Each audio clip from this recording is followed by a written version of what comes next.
যুক্তরাষ্ট্রের সঙ্গে ইরানের পরমাণু চুক্তি নিয়ে দর কষাকষির মধ্যেই গেল ১৩ জুন তেহরানে হামলা চালায় ইসরায়েল। এতে নিহত হন ইরানের অনেক শীর্ষ কমান্ডার। ২৪ ঘণ্টার মধ্যেই পাল্টা আঘাত হেনে প্রতিক্রিয়া জানায় ইরান। ৩ দফায় ক্ষেপণাস্ত্র ছোড়ে তেল আবিব ও জেরুজালেমে। পরদিনও চলে পাল্টাপাল্টি হামলা। ইরানের ভূগর্ভস্থ অস্ত্রের গুদাম ও বিভিন্ন পরমাণু শক্তিকেন্দ্রে হামলা চালায় ইসরায়েল। ১৫ জুন তেহরানের প্রশাসনিক দফতরে আক্রমণ চালায় তেল আবিব। পাল্টা হামলায় ইসরায়েলের সবচেয়ে বড় তেল শোধনাগার ও শীর্ষ গবেষণা কেন্দ্রে আঘাত হানে পেজেশকিয়ান প্রশাসন। ছড়ে শত শত ড্রোন ও ক্ষেপণাস্ত্র। এদিনই শুরু হয় ফোর্দো পারমাণবিক প্ল্যান্টে হামলা নিয়ে সম্ভাব্য আলাপ আলোচনা।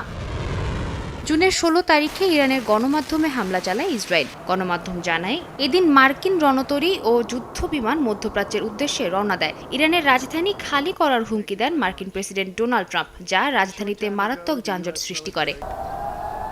১৭ থেকে ২০ জুন চলে পাল্টাপাল্টি হামলা। এতে ক্ষতিগ্রস্ত হয় দুই দেশের সামরিক ও বেসামরিক স্থাপনা, নিহত হয় অনেকে। এমনকি ইরানের সর্বোচ্চ ধর্মীয় নেতা আয়াতুল্লাহ আলী খামেনিকে হত্যার হুমকিও দেয় তেল আবিব। নেতানিয়াহু প্রশাসন জানায়, ফোর্দো পারমাণবিক স্থাপনা ধ্বংস না করা পর্যন্ত এই যুদ্ধ থামবে না।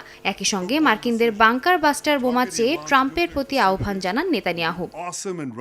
২১ জুন সেই আহ্বানের সাড়া জানান ট্রাম্প।